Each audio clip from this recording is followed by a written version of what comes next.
Hello, ladies, gentlemen, guardians, and gamers. Oh, shit. Well, welcome to Stasis Chat. Demonetization. Demonetized. So today, as always, we have the one and only Stubbs. How are you doing? How's it going, Razza? You alright? Yeah, I'm alright. You? Yeah, I'm alright. Cheers. Just waiting for my PC Master Race PC. Windows 7. To get Windows 7. No, it's Windows 95. well, it should be the best thing I've We ever also have the great BMG. Greetings and salutations to all. We have our VR pest, a friendly pest. Yeah, I'm here. Thanks for having me and stuff. We also have the one and only Sentinel. Hey, how's it going, guys? And our guest for tonight, we have RemovalableSanity. Thank you very much for having me. You may regret it later, but I'll say it now. Thank you. Yeah, Thanks for coming on, Removal. Do you want to tell people a bit about yourself if people don't know who you are already? Clearly, they must. I mean, Jesus Christ, the amount of talking I've done on your show, on your X show alone, they must have known by now. You know how much of a pain in the arse I am. For those who don't know, I am a content creator on YouTube. I solely do indie games on the Xbox platform, and all of my content creation is used with mobile software. So there you go.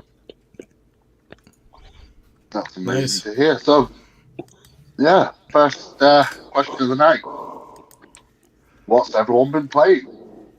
We'll start with you, BMG. Oh God, I'm not used to going first. Sonic? Right, what have I been playing?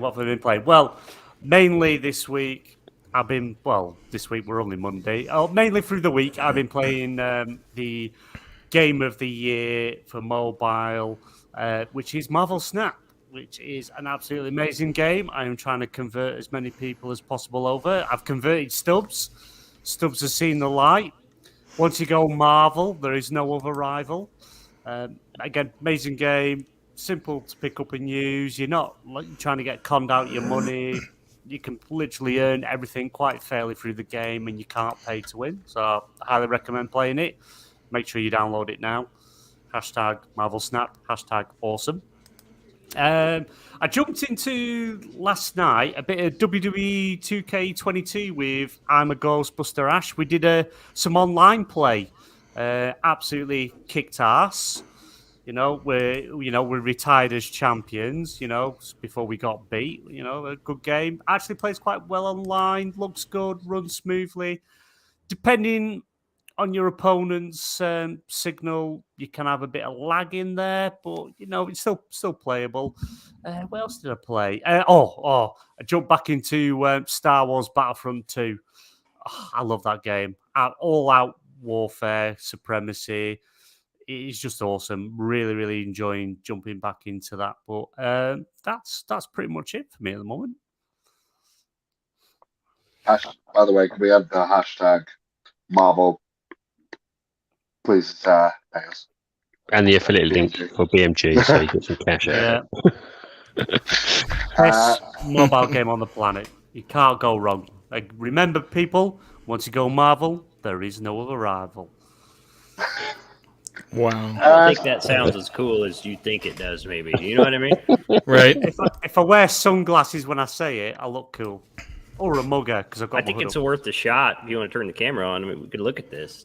Maybe come to some kind of consensus, see what the chat thinks. Right. I've got blue lights on, so it'll look dodgy. It's better than red lights. Yeah. Yeah. No, I don't want to trap the dodgy people.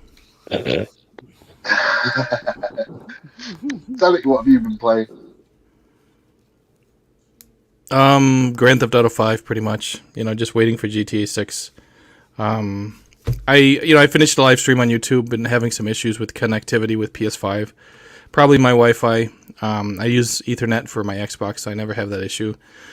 But just been playing another playthrough of Grand Theft Auto 5. It's kind of like I'm one of those fans of the open world crime action games that are pretty much non-existent anymore. So, just reminiscing of past times, I guess, waiting until we have something else in that genre to play that's worth it. Whoa, whoa, whoa, whoa, whoa, whoa, whoa. And you say I'm the problem of GTA 5. You're playing it. Yeah, but I'm playing the PS4 version. I'm not. I don't buy it 12 times like you do. I bought it just to wind up a fanboy because he was so mad at me that I Right. bought the next gen version. So I purposely bought it on the other console just to wind him up. Yeah. Right. We believe you. Sure. So yeah, the next person I'm going to ask is going to be Sanity. Oh, me. Oh, wow. I've kind of been. It's been a bit of a mixture, to be honest with you.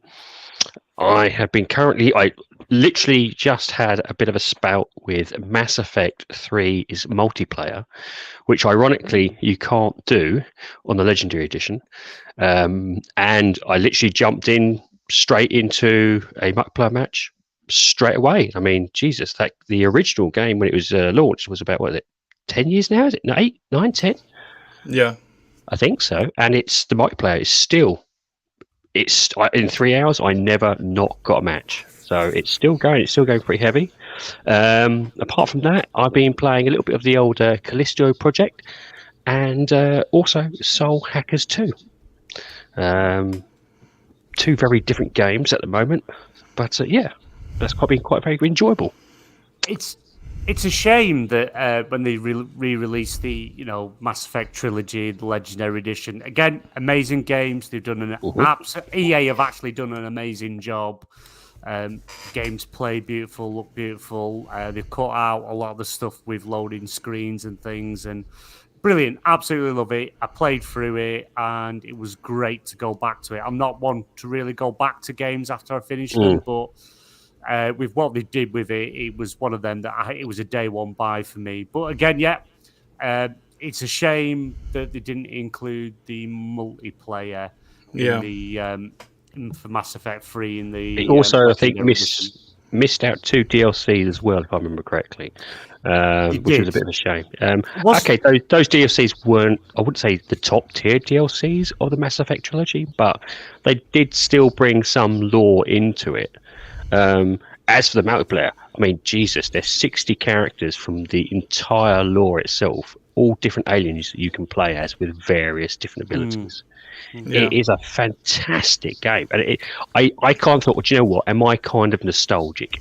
So I went back to it recently, and I thought I'm probably being way nostalgic.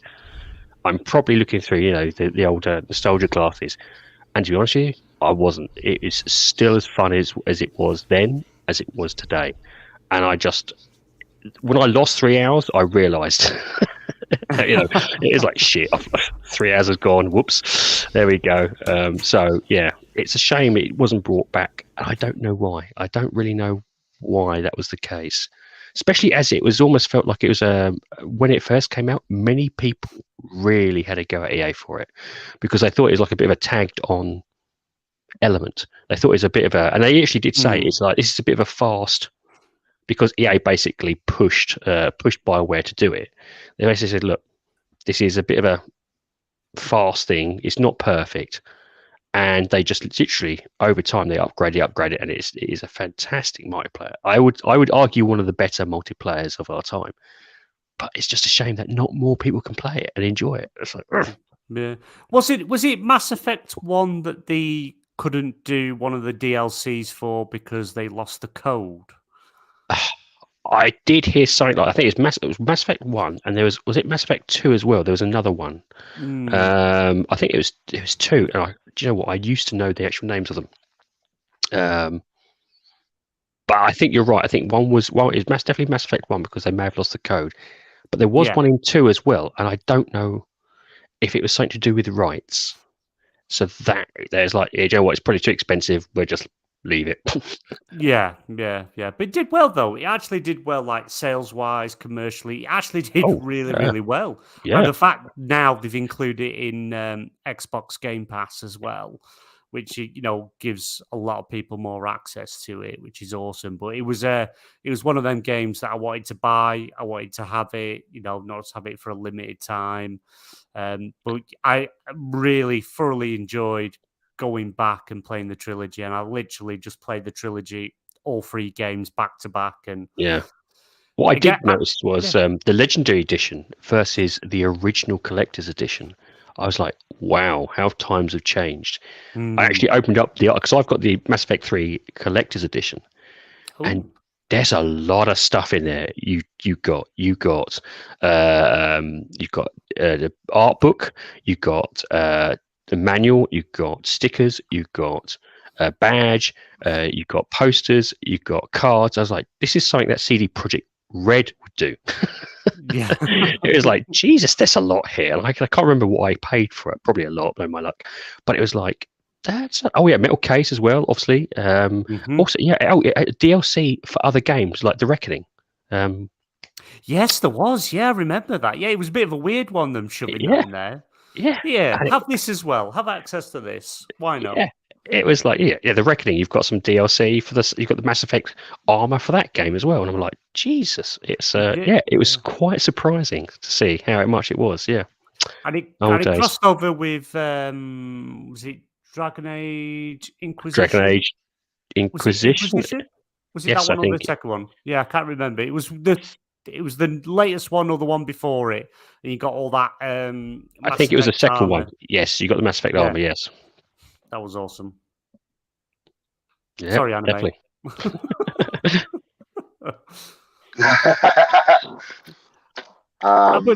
But to be fair, though, I believe it's Stubbs.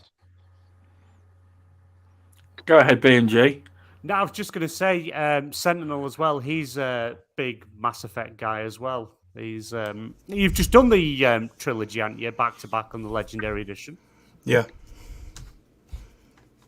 Yeah, I mean, it's I like the multiplayer. I think when EA first did it for Mass Effect 3, they were trying something new.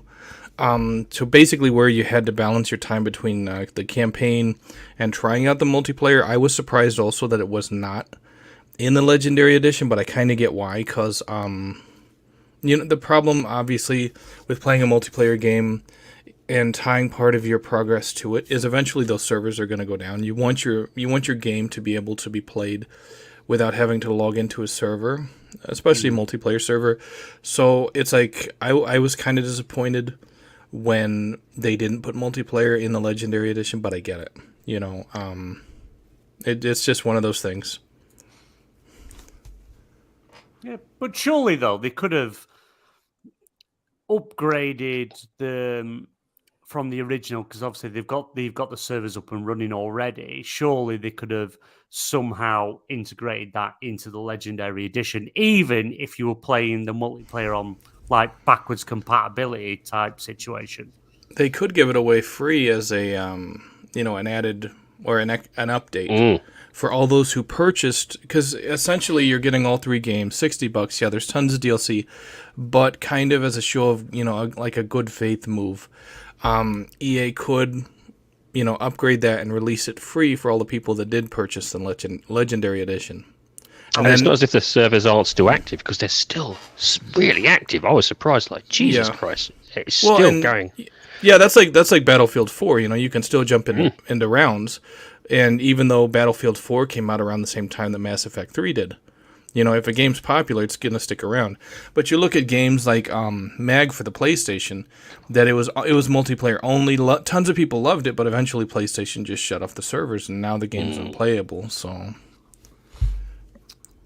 I guess they just didn't want to tie part of the game's progress to a multiplayer server that will eventually be shut off. I mean, it may not be shut off, within the next 5 or 10 years, but eventually, every multiplayer server is going to be shut off.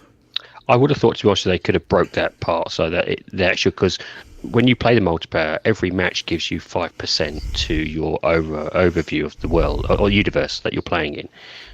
I'm sure they could have just said, okay, we're going to disconnect that part of it. I mean that's what they did, but you're right. They should have at least given you the opportunity just to play multiplayer for fun. Yeah, 100%.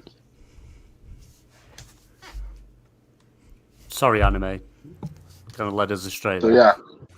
yeah, it's fine. Next up, I was gonna ask Stubbsy, what's he been playing this week? Yeah, it's kind of my fault all that Mass Effect stuff was brought up because I did say in the Discord, if you bring up Mass Effect, anything to do with multiplayer, it will set removable sanity off. Amazing game. It deserves all the talk possible. Amazing game, and I can't wait for the new one. Mm-hmm. So yeah, what have you been playing, Stubbsy? I've been playing Horizon Forbidden West, really. I'm back into that story again. It's quite a good game. However, when I looked at my progression bar, even though I think I'm only 8% progression, but that doesn't mean... I think I'm halfway through the story. I'm not quite sure. You were ahead But of with me. them, James. Yeah, but when you look at all the I think it's to do with progression in the game. I think there's that many missions in the game. I don't think that's 8% progression. I think that's like out of all the things you can do in the game. I'm quite far through. I am, but when I looked at my actual progression on the PlayStation, it said 8%. But I'm like 20. I looked. I'm about 20 hours in, 25 hours in. Yeah, I think it just sitting on the options menu though for 20 hours isn't really apes. It isn't that fast, then, is it? You know me too well. You do. But I will complete this game. It's because Marvel Snap's taken up the rest of your time. You're right, but that's about all I've been playing, really, to be honest. Yeah. PlayStation Master Race. And our local VR guru, what have you been playing?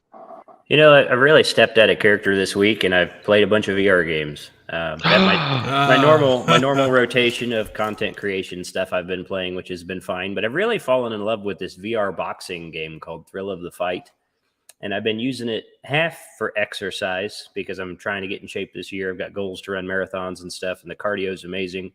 But it's also just super fun, and there's a real precision to your striking in it if you want to be effective and defensive. And the more I play it, the more I like it. The better my cardio gets, the further I go. It's all these different opponents that you can face. I've really been enjoying that a lot. It's completely native to Quest 2, so you don't have to do any fiddling with your PC. So I've really been enjoying that quite a bit.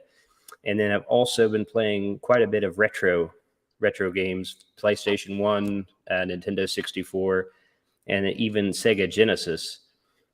There was a Star Trek game on the Sega Genesis. It was a next generation game called like Echoes of the Past or something. And I remember when I was young, I would get to the same mission and I would get stopped every time. You have to go down to this moon and rescue these miners that have been cocooned by these monsters and stuff. And I could never get past that mission when I was young. And I was thinking to myself, 30 years later, I'm going to kick its ass. Right.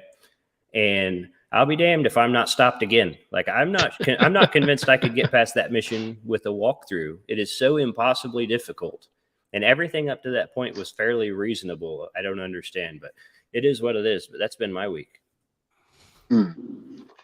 So first of all, after that, I want to get into to say thank you to Masuko and Paul AFC for joining us this evening, and obviously Luke Steele. Luke Steele. No, you've got to say it properly, like Pest does.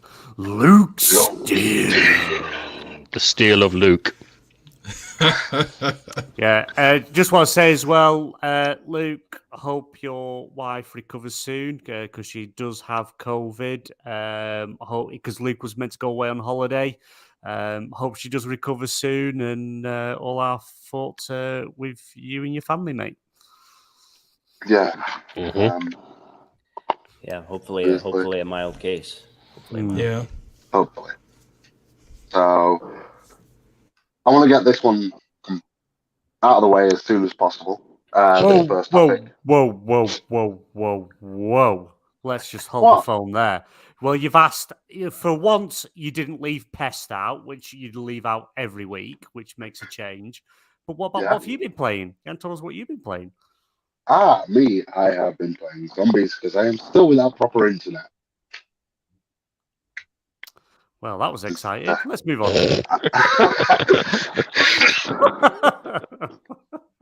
What else is there to say? Like, literally, I'm stuck on Right. zombies at the moment. Does this game, right, you can download on mobile, which is free to play, doesn't, try and get money out of Raid Shadow Legends. Hashtag not endorsed. So yeah, I want to get through this one really quickly, to be truthful, regarding the Rick and Morty High on Life creator Justin Roiland awaiting trial after being charged with felony domestic violence. Let's start with Sentinel. It's unfortunate. It's like we don't really know the circumstances behind what's going on with this guy at his house, with his home. Everybody, and this we see this so much nowadays, where everyone assumes the guy is guilty until proven innocent. And it's like the law is the other way around. It's innocent until proven guilty. But it's like you have something like this happen. And if it's a nobody, a lot of times it receives minimum coverage. But especially with High on Life just coming out and everyone's saying, oh, it's like Rick and Morty, it's like Rick and Morty. So the creator of Rick and Morty gets busted for this type of stuff. And it's going to be basically like wildfire. And you know what? It's like what pisses me off is that it ultimately doesn't matter if he's guilty or he's innocent or whatever. Because all these people spreading this shit, they already have him considered guilty, right? And it doesn't matter if he's found innocent in the courts because they're basically the journalists and media are fanning the flames of this. And they're like, oh, he's guilty, he's guilty. And then if he's found innocent, they're either not going to care, or they're going to be like, whatever, who knows? He's probably still guilty, but, A, B, or C happened. And it's like, stop. It's like, you guys got to stop fanning these flames. It's like, first of all, be decent to this guy because he's accused of shit. Who knows if he actually did it? And B, it's like, this is why a lot of the gaming community is so toxic, because you'll take one piece of negative news and people will just fucking run with it. And it's like, you got to stop. Give this guy the benefit of the doubt. And if it turns out that he actually did what he did, then damn, he's a douchebag. But it's like, until that point, don't go out there and say, oh, he's this and he's, because it's like, stop. He's like, he was just accused of, he was accused of it. You don't know if he's guilty of it yet. They got to prove that in court. I think I agree with Sentinel. Maybe she hit him first, You look at Amber Heard and Johnny Depp, and so many people were jumping on Johnny Depp, and then it comes out that Amber Heard was actually the one that was more guilty than he was. And then everyone's like, oh, well, and it's like, basically they're having to take back a lot of what they said because they were wrong. And it's like, if you just sit back and let the facts present themselves, you won't have to take anything back. That's my take on it. BMG? It's a bit of a hard one, really, because, if it's true and, this was what last year that obviously it's been accused and obviously it's leaked out that it's going through court and things like that.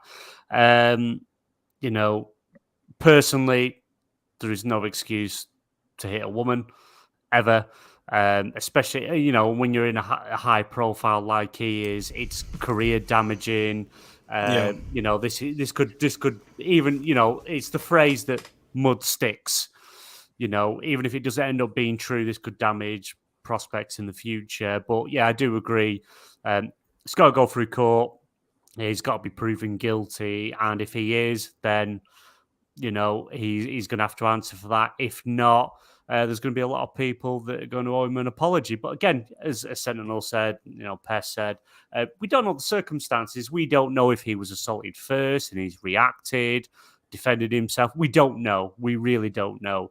But I do hope that this doesn't kind of put people off playing High on Life, which is done by his studio, which is an amazing game. It's really fun, because a lot of people jump on this boycott bandwagon and don't play games or watch films, TV, etc. To try and stick it to these creators and things because they've done these things. But we've also got to remember it's not just him on his own that's made this game. It's a studio, it's a team. But yeah, it's going to be one of them. We're just going to have to wait and see what as the case goes on and what happens. It's just a shame that, you know, he does all, in any interview you watch him in and anything like that, he just comes across as such an awesome guy, very friendly, down to earth, up for a laugh. And I really do hope that this isn't true. But if it is, then we'll have another discussion when we come to that and go from there. But it's a shame to hear. You know, and if it is true, I think it's important. It's like, yeah, we can make we can make our own judgment about how we feel about him, but ultimately it's between him and his wife to work it out. It's up to him to become a better person if it is true, you know, so that he doesn't do stuff like that in the future. Yeah. Don't be an asshole, people. Be good. Unless she hits you first. And now we aren't advocating violence here, Bess. No, say she hits you first, bro. It's on. No, not really. Of course, actually, that's a byproduct of the VR shit. You got to cut it out. I agree. I agree more with Sentinel than anything else. And I remember when similar stories to this blew up pretty wildly on Twitter there for a while, and I saw quite a bit of sentiment that innocent until proven guilty should not apply to these cases. I saw it from Xbox influencers at a very high level. And every single person that held that opinion got blocked by me, because that is the slipperiest of slopes. No matter the condition, the case, that who's doing what to who, innocent until proven guilty has to hold, because I think it's just a total collapse beyond that point. So anyone that called for the elimination of that got blocked by me. I would also like to add that I'm pretty indifferent and irritated that I know about it, because I think that 99% of things need to be able to be handled by whatever local court or government can handle that, and not everything needs to be national news, right?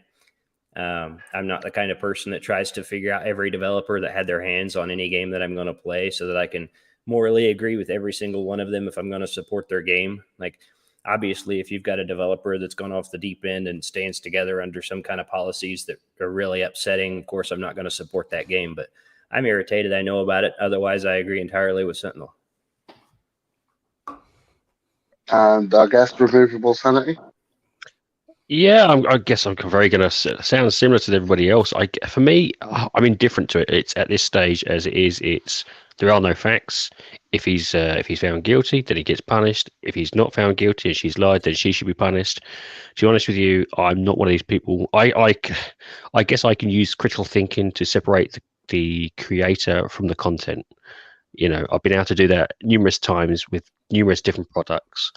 I'm not really into the boycotting, because it's like, you know, for me it sounds like a bit of virtual signaling when there's people say, "Oh, we're going to boycott this game." But it's like, okay, you're happy to boycott a game maybe through someone's or the creator's, you know, bad deeds, but you know, you're more than happy to pick up your iPhone that's been done in sweatshops, that's killed a few kids making that product to get to. It sounds all a bit virtual signaling to me, and I'm just like, you know what? I'm not interested. It's to me, if he's done something bad, he'll get punished. If he hasn't, so be it. You know, these are things that why does it need to be in the news? Does it affect someone? Will it affect you, Boardman Gaming, if he's done something wrong? It's a hard one. I wouldn't boycott a game if there's a creator done bad things, said bad things, because it's not. I look at it as it's not just one person that's making a game. Just because his name's associated with creative director or head studio head or anything like that, it's a team, and a lot of people have put a lot of time, effort, sacrifice, family time, and free time to make this game. So I wouldn't boycott a game just because that's something like that's being said. I wouldn't do that, because it's more than one person. If he has done it, then he should be punished accordingly. Leave the studio. Ties must be cut, because they don't want that stigma hanging over them of what's happened. But no, I wouldn't boycott a game. I'll just mention as well, Luke Steele has said in the chat, he thinks so. The narrative director from Squidditch Games publicly tweeted he was ashamed to be associated with him. But also, and I had seen this online, but I can't remember him for word, but a number of people actually had shown their DMs from him, actually stating some of the lewd things and showing some of the messages that he sent. To be honest, yeah, I don't agree with that. And the people he's talking to, he's probably wrong, and he's probably going to be held accountable for that. But this case it's dealing with physical violence towards, a partner. So yeah, it sounds like he's not the best guy in the world. Don't get me wrong. You've got to give him credit of the stuff that he's created and the things that he's done for the entertainment industry. And yeah, it is good, but it's hard when that gets tarnished with the bad stuff, even though the stuff that's been made is amazing. Many people have worked on it. Again, it can just take someone high profile like him to just to damage that, and it is a shame. It won't stop me playing or watching. How young? It's a modern day concept, though, isn't it? We never used to do this. This is the one thing that's never used to be done. This, I think. Okay, look at the Michael Jackson, for instance. The controversy around him. I can guarantee you now, there's still thousands of people who listen to his music. Yeah. Oh yeah. Right? No one agrees with some of the stuff he did, but his music's amazing. And it's still pumped through the airwaves today. So it's a modern concept, and I think what it is, I think today's society, it's almost if you're trying to, when people shout about it online, it's almost as if they're trying to find some sort. As I said, it's almost like they're looking for social media points. It's like, oh, look how virtuous I am. It's like, yeah, okay, and. And so okay, that's good about it. Fine, whatever. Okay,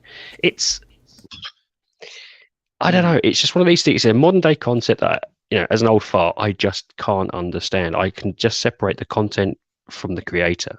As you said, there's other people behind the creation. Now, if it was like, a sole piece that he individually did, worked, that it was just by him, maybe slightly different. Yeah. Maybe, but at the end of the day, I don't know. I think sometimes people post these things just for validation in some cases. It's like, look at me, I denounced this person. That's like, you didn't really need to say that. Yeah, it's like the whole Hogwarts Legacy thing. The amount of people that publicly come out, I'm boycotting this game. Anyone that buys this game agrees with her opinions and stands with her. And it's like, no, that's not true. Harry Potter, Wizarding World, whatever you want to call it, that universe is bigger than what she is. She wrote books. She's had opinions. Some people agree with it. Some people don't. That's fine, but she hasn't made this game. She isn't sat at a computer doing all these designs, writing the story. Another team has actually done that. And people that, care about that franchise have made this game that, to be honest, she's probably had zero input apart from taking a paycheck so they can use the IP. And that's probably the extent of it. And people that are going to boycott Hogwarts Legacy because they think, it's putting less money in her pocket. She's been paid. She's been paid a shed load of money for them to use the IP. But it also seems a little bit load. But she's a billionaire. She's not going to notice. Oh yeah, she's still got. Yeah, I know. But it also seems a bit hypocritical. As I said, if you've got an iPhone, kids have died for that, and you didn't give a monkeys about that. Yeah, I got. Let's turn the question sideways, right? Okay, because some of the information Luke's added is pretty upsetting, right? And of course, until proven guilty and all that, how does Xbox react to it in the event? Let's say he is proven guilty of not just the domestic violence, but the other things that Luke has mentioned here. What does Xbox do? I think you mentioned you've already seen some of the comments have already been stated, and this is the thing that slightly worries me. It's like denounce. Do you know what's going to happen if he say, for instance, he didn't do it, he's found innocent? How is that is going to go forward? How is that future going to go forward with Xbox? They're going to stop talking about the game is what they're going to do. Yeah, they're not going to pull it because the deal's already made. The contract. But they'll just stop advertising it. Yeah, because at the end of the day, the contract and the deal is with the developer, of the game, not him as an individual. He may own the studio or head of the studio, whatever the situation is, but it's from the company side of it. Again, they're not going to pull it off Game Pass. It's still going to sit there because they've been paid. The contract's there, but as a future view, they'll distance themselves, I think, until they know what the outcome is. They'll just distance themselves. They won't publicly say anything. They're not going to take the game down.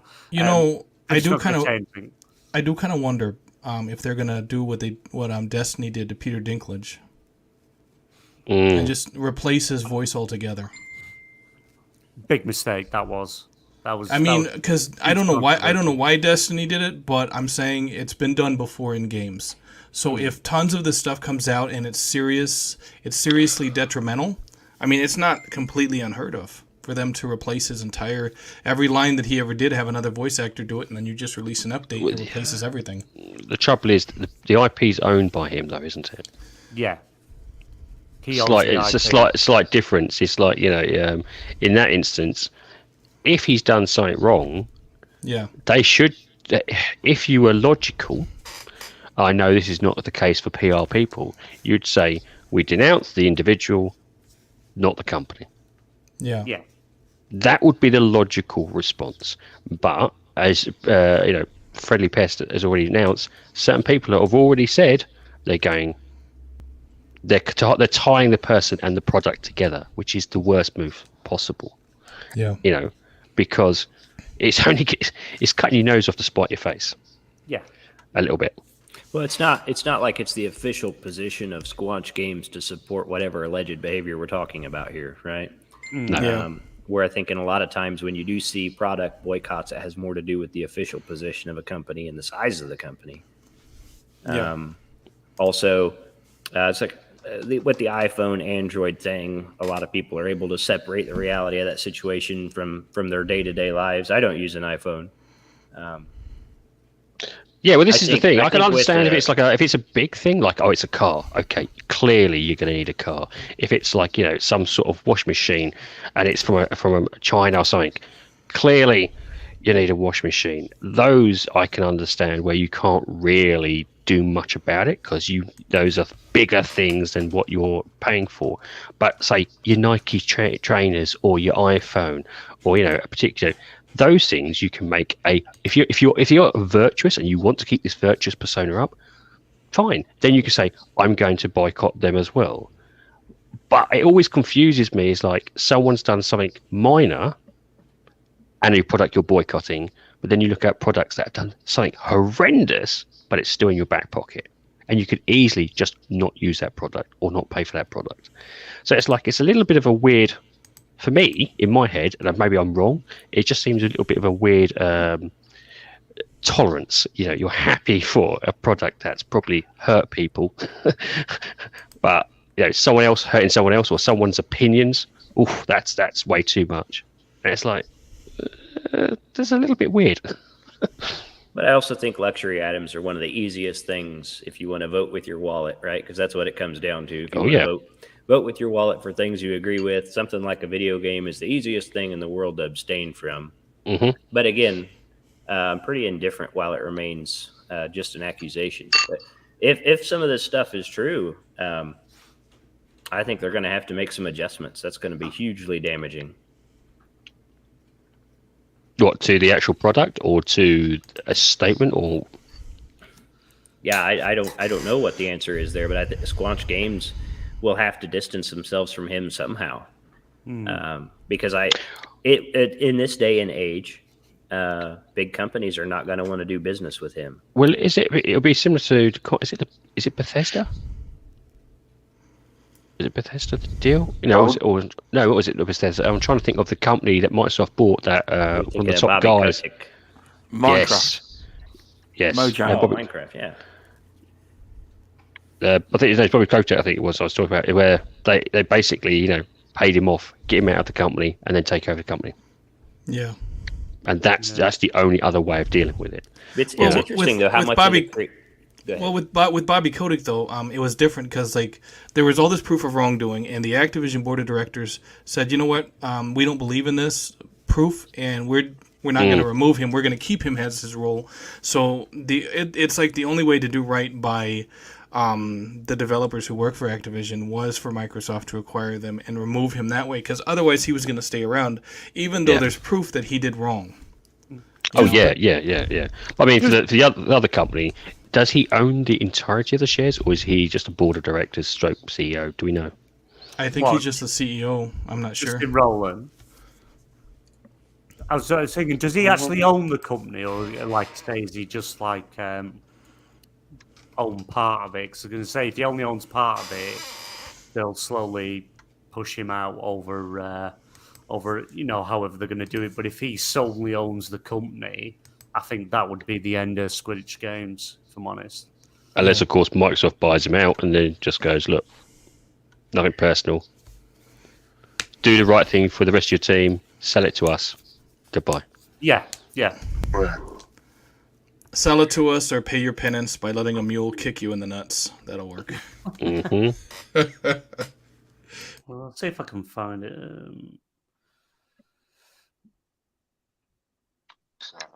But how much of his hand is what makes these games the way they are, right? It'd be like getting rid of Kojima and expecting a studio to thrive. You see what I mean? Look how that happened. I'm just saying. I was like, if all this winds up being true, I don't know how you could save Squanch without him. Yeah. Well, he's not the only founder. The other he was a founder of Squidditch Games. The other person is Tanya Watson, but Justin Rowland is the CEO. So, And the only one of those two names that I've heard of before. Yeah. So there is that chance that they may be able to buy him out or something like that if need be. Which is Or he may just go himself. He may just go, actually, that's it. You know, I think that's going to happen regardless, whether he's found innocent or guilty. I think he'll step away. I'd hope if he was innocent, I'd hope not. I would like to think that we, as a society, do you know what? I'm innocent. Clearly, I've done nothing wrong. Can we forget about it? Can we move forward? But I think you're right. In a way, social media probably won't allow that, which is sad. No. Because if that is the case, he's damned if he's done. If he's damned if he's not guilty, he's damned if he is guilty. He's damned if he does. Either way, he's damned. Which is not something you'd want a society to be, isn't it? If you're found innocent, you'd be like, "That's it, you're innocent." Yeah. Okay. But it's Netflix as well, because obviously he has the deal with Netflix with Rick and Morty. It's like, where does that stand? Because that's, as we speak now, he's still live up on Netflix. Oh, Netflix would just ignore it. Literally, they ignore it. Yeah, true. Well, come on. If all the different controversial things they've got on there, they will just ignore it. Yeah, probably. Well, moving swiftly on to the big meaty chunk that this episode is named after. Ubisoft Plus could launch on Xbox soon. Microsoft Store activity suggests. I'm going to start with the biggest Ubisoft fan in here, BMG. Am I? I'm an Assassin's Creed fan, not a Ubisoft fan. But yeah, it's the rumours have been going around that possibly at this developer direct event that they will officially announce Ubisoft Plus coming to the Xbox platform. It's not known if it's going to be part of Game Pass or a standalone subscription, but we know it is on its way. A lot of games now have been listed with the Ubisoft Plus logo. So that kind of indicates that it's coming very, very soon, because I think it was early last year that they kind of announced this partnership was happening. We thought it was going to happen at the main showcase last year, and it didn't. Then we thought it was going to happen at the smaller event, and it didn't. So it was kind of like maybe something's fallen through, or they're reevaluating, or they're renegotiating to maybe get the full service in, because Ubisoft at the moment are in deep waters. Things aren't going well. Yves Guillemot standing there telling his all his employees, "It's up to you to fix everything because it is all your fault." No, That was really good. I like that a lot. thank you. Can we just mention that don't be surprised if there's a Ubisoft strike? Well, yeah. Oh, well, never mind. We'll figure that out when we come to it. But yeah, it's To be honest, who isn't striking at the moment? well, yeah. Yeah. It just seems to be maybe in the state Ubisoft's in because they've started introducing a few more games into the Xbox game subscription. They've just put all the Assassin's Creed games into the PlayStation Plus extra subscription. So I think they know things aren't going well. They're on rocky ground, and I think they're just trying to get them subscription payouts to get these games in there. So I wouldn't be surprised if things have changed since the announcement last year that we're actually going to get it a part of Game Pass. Whether that means we'll see an increase in the subscription service or not, I don't know. I don't think it would be the right time for that, but it would surely add huge value. To Game Pass because PlayStation, they only have Ubisoft Classics, but as well as all the Assassin's Creeds, they've got the Ubisoft Classics games in there. So you've got some older titles that are included in the subscription. Xbox may go one better and actually get Ubisoft Plus, where you get day and date games, as part of your Game Pass Ultimate subscription. Maybe not just the normal Game Pass, you have to have Ultimate to get access to that, maybe. But I can...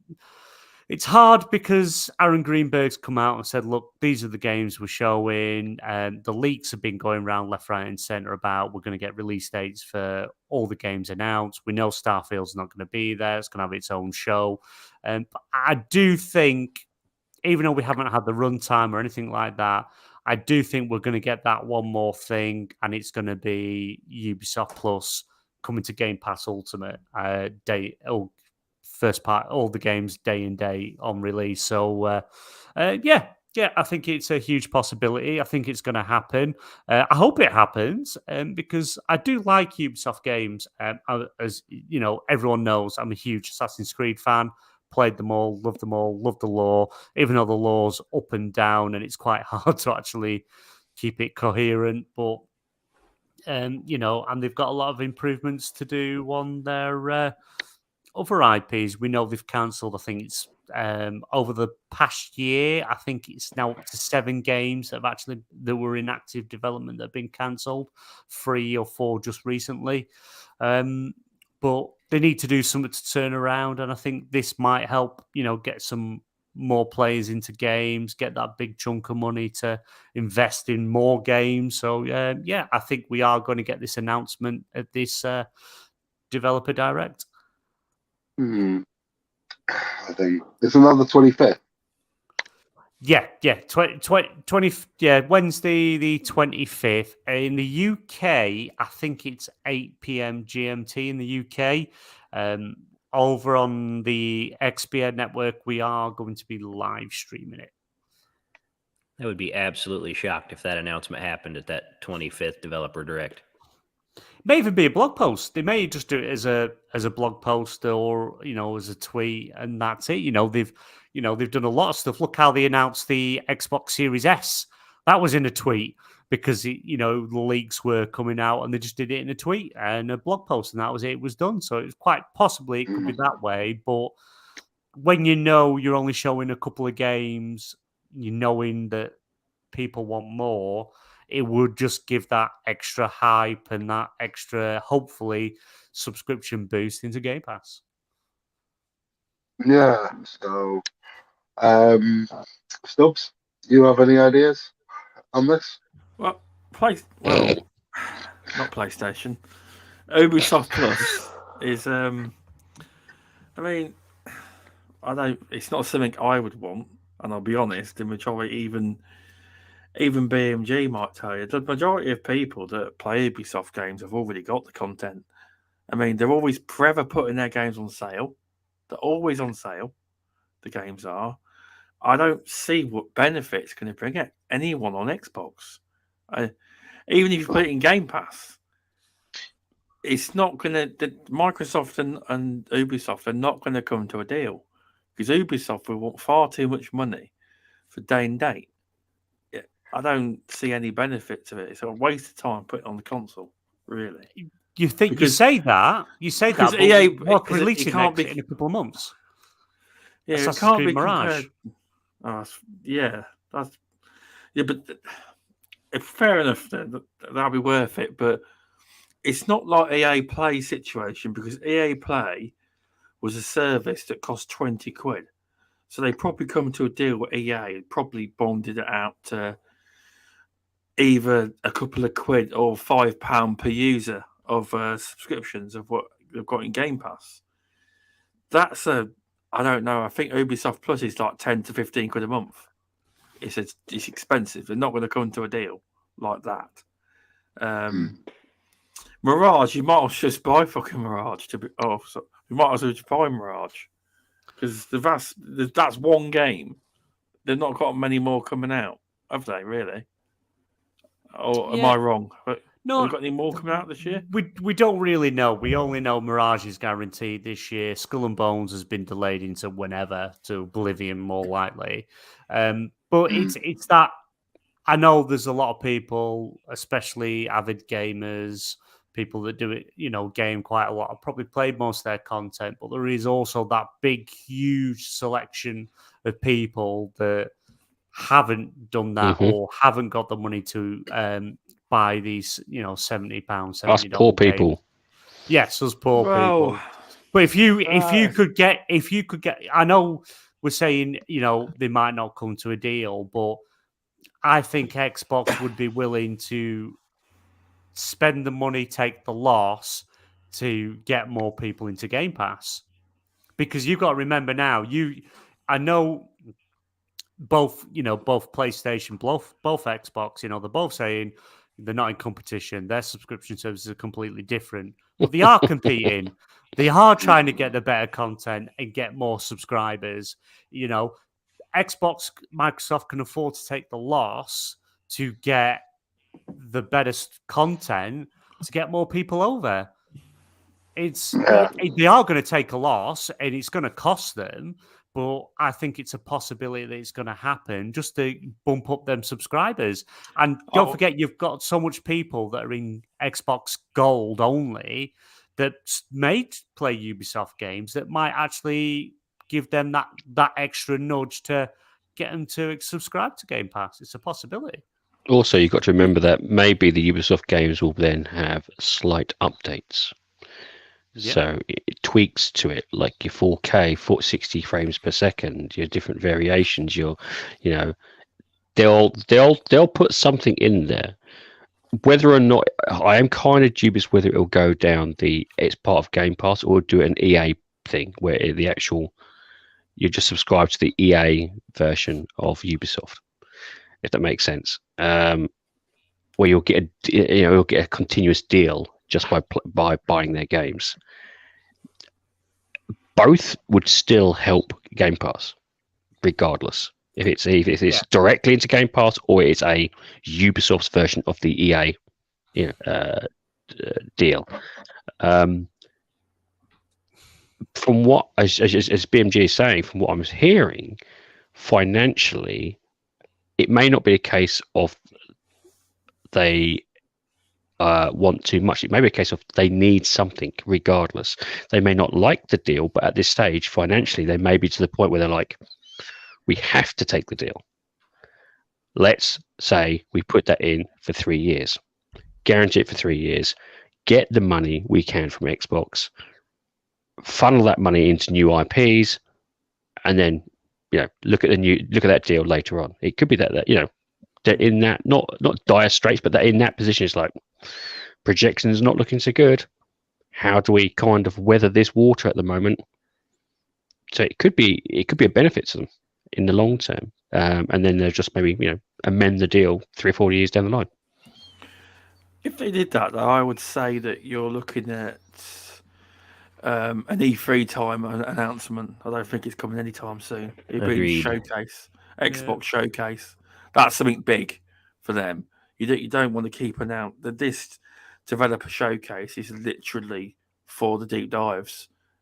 They're not going to, and obviously they're always going to throw in an Xbox Game Pass advert because they can't help themselves in them shows. Usually, a lot of their shows look like Game Pass adverts, not shows. Shadow Mall has just said in chat, it says, on PC, I linked my Xbox and Ubisoft accounts, and because of Xbox Game Pass, he doesn't need to pay for Ubisoft Plus anymore. He's on the Alpha Inside build for Windows and Xbox, and also the beta for Ubisoft app. So maybe something's more in the works than we thought. Maybe something's more far ahead. If it could be, I would say though that's more of the fact that you're helping beta test it, and once it comes out, that will be dropped. Yeah, but if they're giving you access to it now without cost, if they announce this at the beginning of that developer direct, I'll get a VR sucks tattoo. You heard it here first. The question is in chat. Where would you like? Where would you like that chat? Where would you like it? I absolutely wouldn't do it. I couldn't do it. So, but I would say that's an Xbox showcase moment. I would say. Yeah. I would think, but they are still taking flack from not being at the Game Awards. So this would probably completely, as if that narrative didn't even happen. Maybe you don't know if they've got something else up their sleeves, though. You don't. Yeah, it could be, for all I know, it could be the X Series X external CD drive attachment they're going to whack on. Yes. You don't know. Yeah. Here's the 4 terabyte external card. That's $500. Yeah, only $5,000. Yeah, that's going to be. You don't know. It's going to be. Oh, by the way, it's a mid-gen or next-gen refresh. Here's the Series X. What a way to piss people off, though. What a way to wind people up. No. RemovalableSanity, don't do that with Dazzy in the chat. Yeah. I mean, can I just quickly say hello to Dazzy and Shadow Mo for joining our stream tonight? So, just quickly, but yeah, it would be. It would. How long's 2 years? I still think we've got about a year or two before we get an announcement of a mid-gen console. Yeah, but they did. Remember that? I think remember correctly. Didn't they do like a teaser, like a 30-second? Was it a couple of years prior? It was like just something to really, it's like, everyone's like, "What the hell's that? What's that?" Oh, well, there isn't it. Yeah. I could be wrong. They'll be working on something because they had already said a while back now that they are already looking at and working on the next iteration of the consoles, the next generation. PlayStation the same. They've said they're already working on the next console. So PlayStation 5 Plus, if I remember correctly. 5 Pro. Is it 5 Pro? Okay. Well, I didn't think they wanted the Pro because it's got connotations of the previous one, but maybe it's now Pro Plus. Pro so Plus, 5 Pro Plus, yeah. Yeah, hey, that's it. Gaming does keep you up all night. Yeah, it can do. Yeah. But because it's hard because the problem is we look back at past generations and kind of the cycle everything's gone with, but some people forget that we've gone through a pandemic where things have been majorly delayed and stuff they've wanted to do has been pushed further down the pipeline, and that's going to delay or cancel a mid-gen refresh. We just don't really know until it's announced, and we won't know. Correct me if I'm wrong, but I'm pretty sure at some point Phil Spencer did say there wouldn't be a mid-gen refresh. Pretty sure he said that. I might be wrong, but I don't recall that. I think one. he did. He said he did. It wasn't like. I think he didn't. He say something like it wasn't likely, but he wouldn't. He did. Yeah, I think it wasn't likely, but he didn't rule it out. Yeah. Because I think there was a couple of things they wanted to try and tweak, and they didn't know whether they could tweak it through the software or it would have to be a hardware aspect. So it could be they were. I think they were trying to work a few things out. It's like if we can get away with the software, we'd do it with the software. If it has to be a hardware thing, maybe we'll lean towards it. That's the gauge I was going with. It's really a taller task this time, isn't it? With the Series S and X, you have to tailor games to each platform. Then if you bring out a Series XR, now you've got a third console that you have to tailor games to. I think if they're going to do any type of mid-gen refresh, they need to address the storage problem, because right now the amount of storage you have is fucking ridiculous. So if they're going to come out with one that's like 2 or 3 tetrabytes instead of the fucking one, that's fine. That mid-gen refresh, I think a lot of people would like, and it would be easier to do anyway. Well, they could easily solve this by simply letting third parties do the bloody expansion packs. Yeah. It's not that bloody hard. Stop keeping it under one bloody umbrella. Give it to other people who can then do third-party expansion storage. I tell you what, people would lap it up. It's Microsoft would still get a cut of it, even if it was third-party. They'd still get a cut of it. I think they might have signed a longer contract than people think for exclusivity. I think Seagate have got a long contract. And that's a killer, because I can tell you now, no one is. Because everyone said it was a year. Because they said it was a year, or someone did. But it's been a lot longer than a year now, and nothing else has came out. So it says to me they might have some exclusive contract. And the trouble is that's hindered, as you're rightly saying. So many people are like, I haven't got enough storage. So what are you using? Oh, I'm using my external hard drive. Is it SSD? No. I've got 15 terabyte, 15 gigabyte, 15 terabyte external storage, HDD. I'd like a 2 terabyte SSD expansion storage, but not at the price that they're charging. I'm poor. I'm not paying for it. I'm going to take a contrary opinion on this one. I don't disagree with you guys, but it's until update sizes get under control.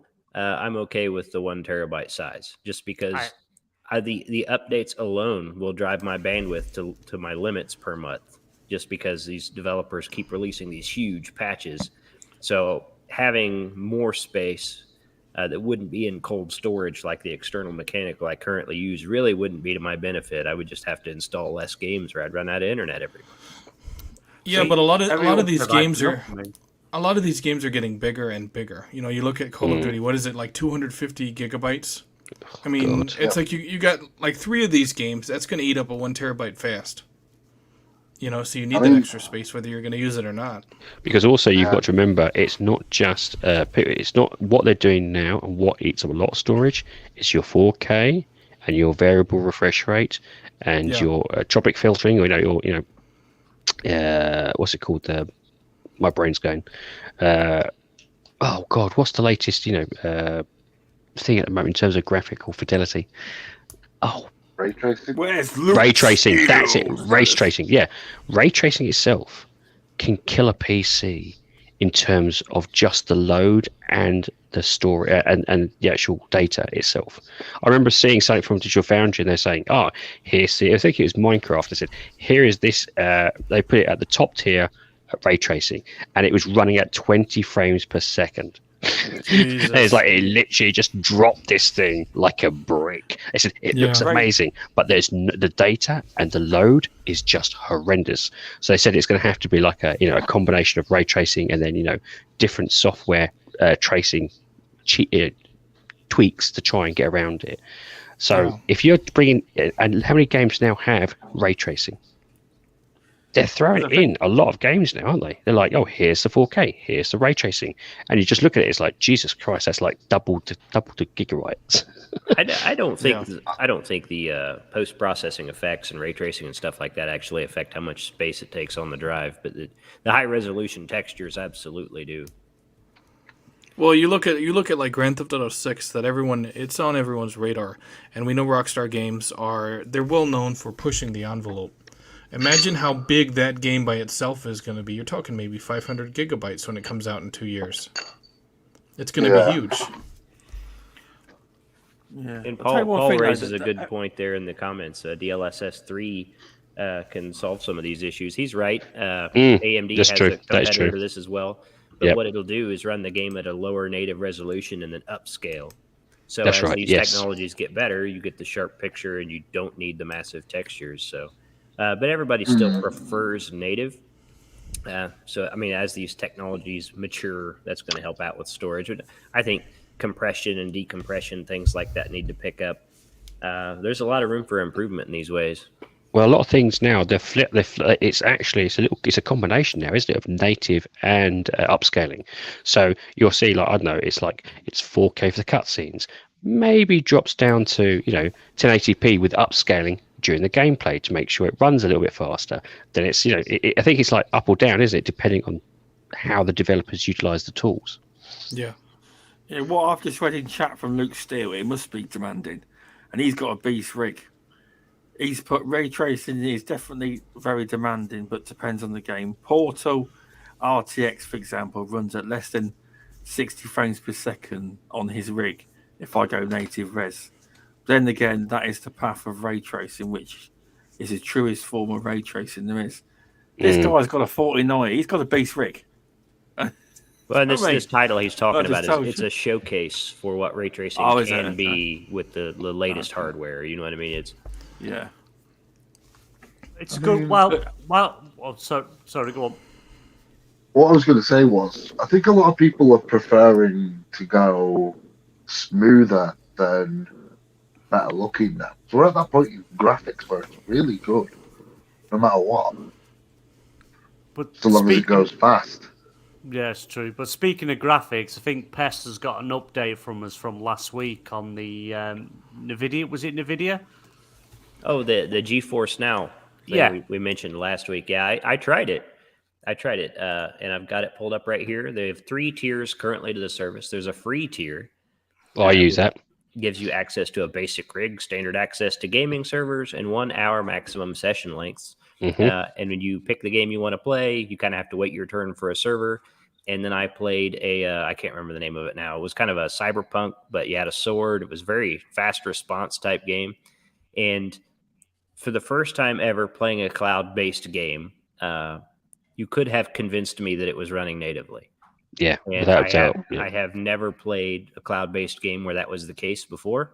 And it really opened my eyes because that was the free version of this service. And then there's a priority and ultimate, but the ultimate is going to be $200 a year or $20 a month. Yeah. And they're getting ready to update it, which what they're calling their 480 rig, but it'll be like 4K, 240 hertz, support ultra wide, $20 a month. I mean, that card is $1,200 MSRP.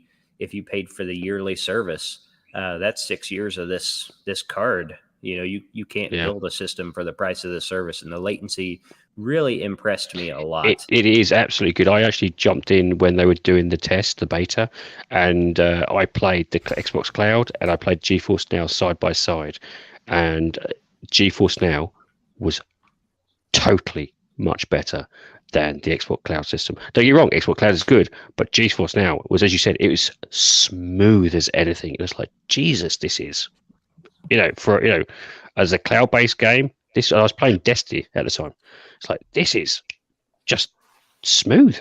So the latency was so good. You could have tricked me into thinking it was run natively, and I think I'm fairly sensitive to latency as well. I feel like I can usually feel latency, and I could feel it a little bit, but I was also looking for it. So I was really impressed by the service. I've always said, if Microsoft was clever, they partner with GeForce Now and get that cloud system on combined with theirs in some way or format, because it is really good, and you can play all your Steam games.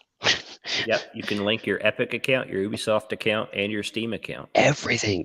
So technically, this is one of the, I think I mentioned this on with Stubbs at one point. I said, if GeForce Now was part of Game Pass, imagine what that would say. Hey guys, you can play your PC games on your console, and it won't lose fidelity, it won't lose anything, and it's part of Game Pass. Yeah. Imagine what would happen. It would. I think it would. People say, "Oh, why would you want to play your PC games on a console?" Some people would. Some people don't want to turn on their PC rig. Maybe they want to play it on, mobile wise. Maybe they want to play it on, someone else's house. You could do that all through Game Pass. But I think GeForce now works on Mac, Windows, Chrome, Shield, browser, Android, iOS, Safari, Android TV, and LG TV. There is not a reason why it couldn't be whacked on to, say, part of the Game Pass, and I reckon that would be the kicker. You imagine all these PC people being able to play on just one platform. Well, I mean, the biggest challenge, of course, is that it's like an estimated 9 gigabytes an hour of data bandwidth used, right? So if your provider limits you, you're going to run out pretty quick. But otherwise, it's very interesting. And I pay attention to streaming services anyway, because I like wireless VR. And as they advance how much data they can send wirelessly or over any kind of internet connection, as that improves, so will wireless VR. So exactly, that's the biggest reason I paid attention to it, but I was very impressed. So here's one for you then, right? This is as well as the chat and the panel.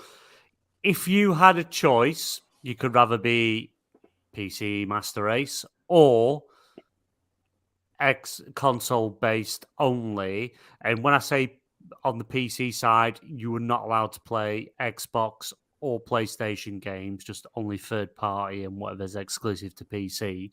What would you choose? Would you go with console or would you still stick with PC? I'm already doing that. Oh, that's a difficult one. I'm on console. Console only, baby. That's all that matters. So we got two console votes, only. three votes for console. You guys are wrong, though. Well, it's not that. It's just that I can't afford it. See, that was part of the question, though, right? If you ask me in a few weeks, I'll have a better answer for you because I'll have a PC rigged in. Yeah, but this is meaning you're never allowed to play an Xbox game again, a PlayStation game again, even if it would naturally come to PC. They're gone. You can rather be PC only, or you can be console only. So, are you saying we can't even play the console games that make it to PC? Nope. What kind of question is this? Hey, In terms of games, I'll let you know for one thing. In terms of games, PC will always have the biggest number of games. And if you ever want that challenge, look at a PC person's backlog or Steam account. I've been looking recently at the price of PC games because I'm getting one, and I can't believe the sales that they have. We are getting ripped off on console. It's true. It's incredible. It's it really is. You know, I've been looking, and I can't believe what we pay on console in the comparison. Oh yeah, that's Hogwarts Legacy. I'm not worried about missing out on any Xbox games. I mean, Xbox got no games. £36 on console is 70. Yeah, thing is with Steam. I'm sorry to the two American members of the channel, but it's almost like the DFS sale, never ends. Yeah, that's true. Good, it's good. And I've been given a site as well to go on by the Good Indie Gamer, where it tells you all the latest sales and where all the best deals are on each site. Isn't it like, cheapgames.com or something like that? Or a lot of them on GOG. There's loads of good them. old games. Fanatical, Humble Bundle. You can increase your library. I can't wait to get my PC. Oh, yeah. I'm surprised BMG didn't say, "Hey, you're also prohibited from using controllers." No. A lot of PC gamers do use controllers, though. They do. A lot. Yeah, I know. His whole premise is a little ridiculous. I was expecting him to throw controllers into. Also, Microsoft have just taken Windows from you. And you can't have sex with women. You have to sit in a basement and eat Cheetos all the time. No comfortable chairs. That doesn't sound bad. You know what? I'm still going PC. I'm surprised by Luke Steele. I'd go console only if console games are not available on the PC. That's because he'll lose out on Last of Us. Which, by the way, the TV show is now live. You can watch it on HBO Max, Sky Atlantic. Yeah. First episode was brilliant. To Luke Steele, though, I mean, how far back are you going as far as console games not available on PC? Everything. You You're lose talking. everything. That's You're a talking crazy PS3, PS2. You're talking like Pac-Man, Yeah. Atari, Dig Dug, yeah, going back, going back to fucking ping pong, Space whatever it was Invaders. called. Yeah, Well, Pong, all that. Let's make You've the lost question everything. fair. Let's make the question fair. You're not allowed to play any console games that were developed on a PC. No, well, because they're all developed on a PC. Wow. Sorry, sounds like PC wins, bro. Fair play, friendly press. Right. They won't play anything. which is I always find that absolutely amazing. That, let's face it, games are made on a PC, ported to a console, and then the PC versions are shit. This is true. Why? 'Cause Why? it's for the lowest denominator. Why is Yeah. the PC Console ports awful? Consoles rule. Because consoles are the best. Because they No, have no, to no, bring no. it. They have to bring it down to the console. They prioritize getting that run straight, and they only give the PC port limited amount of TLC. Well, I actually spoke to a guy who actually worked on Battlefield 3, and I actually asked him this question, and he said it's simply the variables. With the consoles, Oh, I see. there's less variables. With the PC, there is so many different PCs with so many different graphic cards, so many different types of virus, different types of software. It is almost impossible to get all the variables right. Now, I did point to him. I said, well, at least you get a couple of them. Go on, get the top tier ones perfect. And he said, it's simply just variables. He says, getting them perfect. He says, with a console, you know what the hardware is. You know what the software is. It's fixed. yeah. There's now easier than just, go on console, pick a game and play it. I don't want to have to, right, I'm on my PC. Let's check if my PC can run this game. So I have to go through all the specs. I have to get my Excel spreadsheets out, the little calculator in the corner, bit of Minesweeper as well, and Solitaire just to I think make it Steam easier. tells you. I doesn't love it? this The press? perspective. Of like, Steam tells you, I mean- doesn't it? like having no offense, but clearly not knowing much about PC, and then like having this perspective from console. I love it. I think it's fantastic. I have no clue. The nightmare you've constructed in your head for this scenario. It's like, oh, new game's coming out. Son of a bitch, math time. You know what I mean? I love it. Well, no, to be honest with you, as someone who works on PC 24/7, there is a little bit of that. There is a little bit of, working your graphics cards, working your settings out. Okay, fine. The biggest thing that I find is that if I'm working on a PC 10 hours a day, my hand is already in a claw shape. It kind of needs to go to a different shape for the rest of the 6 That is in hours. chat. You need to say that.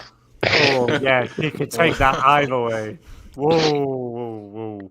Yeah, but no, I don't want to get the spreadsheets out and say, right, I've got this takes that. If I go down to A1 and then go across to B6 or whatever, oh, no, can't play it. I just want to go, I want to play that game.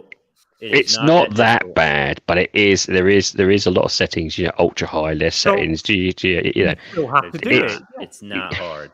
It's not. You still have to put on your your white coat and your glasses to be a scientist, to work it out. Can I play this game? Can I not play this game? I just want to play a game. I don't want to have to think about it. I don't want to have to do some research, and some experiments. in my Which back would be a garden. fine argument if console games hadn't gotten so good at launching in a broken state, right?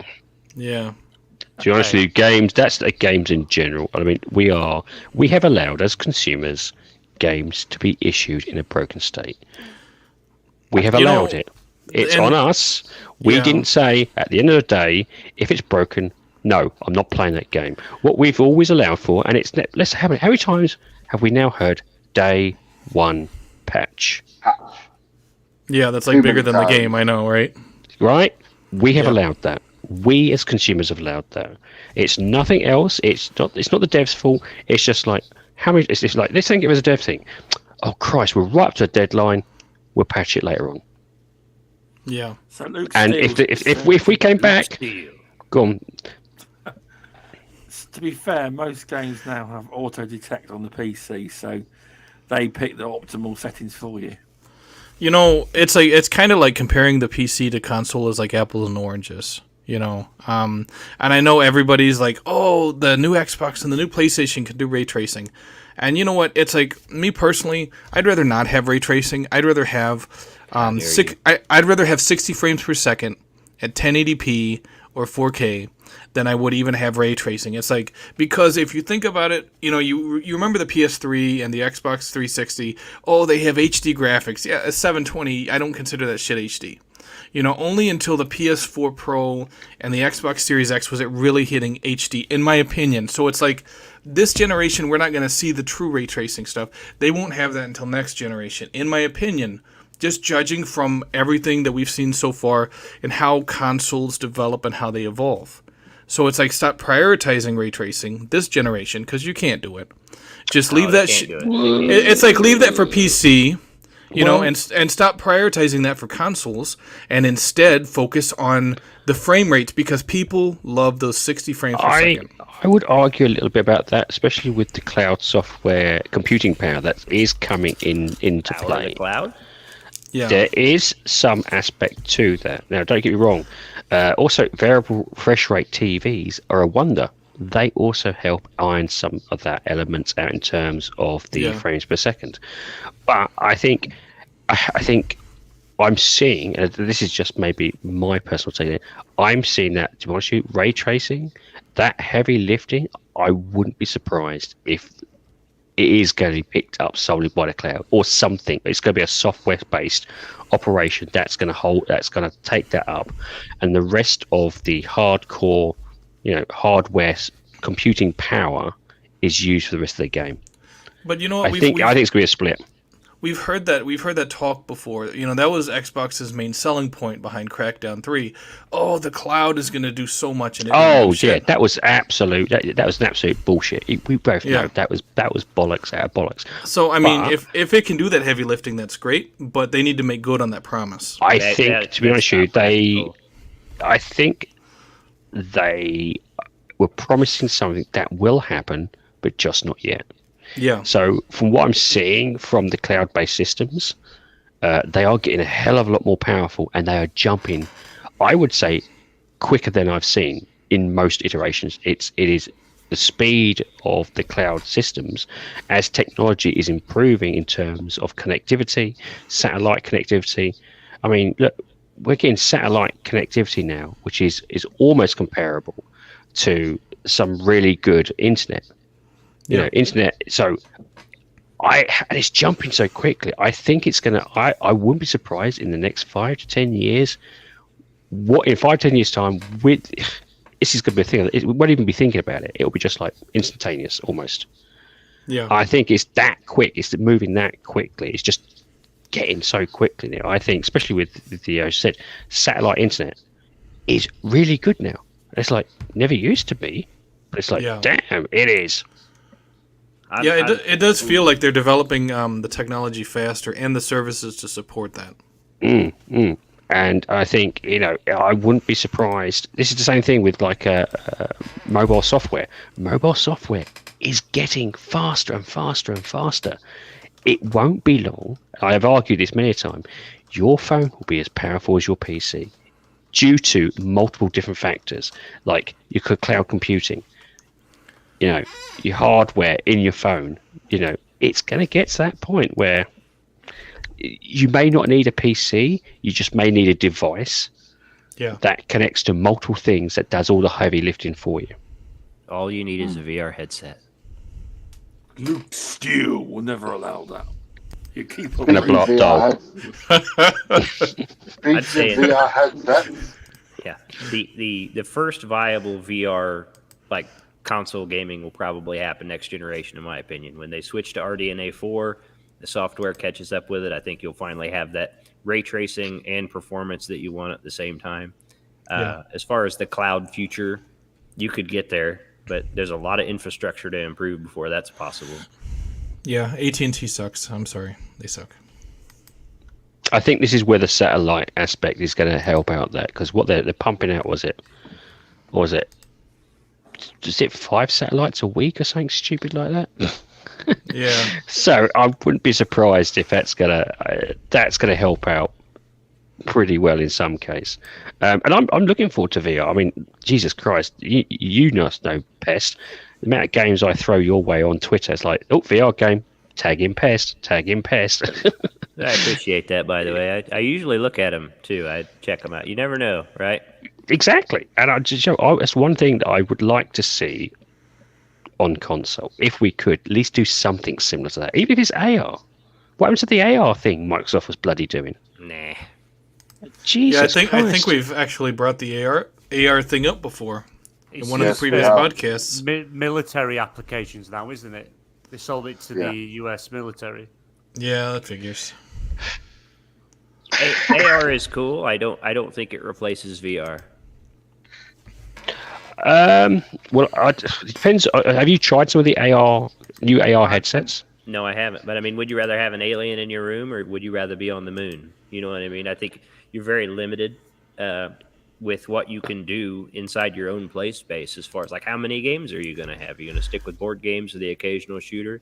And then it also increases the cost of the headset because it needs to be able to fill out the room in its virtual space automatically, which currently the headsets don't do, right? You have to kind of manually draw out your room and boundaries and couch and table.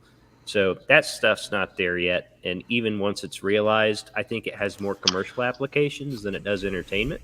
Well, there is an application at the moment that scans your room for you, so you don't actually set it out. It scans the surroundings for you. It's actually, I think it's oh god, I remember seeing it. It's actually being used for various different techniques. Like even it's like mapping external surfaces, external buildings, internal. It literally, I think it's a particular. Oh, it's annoying me.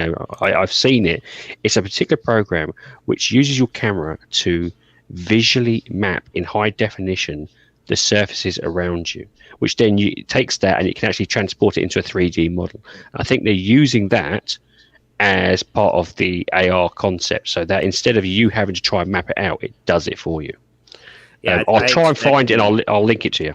I expect the new Apple headset to have that feature, but it's also probably going to be a $3,000 headset. Oh, So, God, I mean, yeah. Even the MetaQuest Yeah. Pro that just came out for $1,500 does not have a depth sensor. They're trying to get there with just computer vision, but it's not there yet.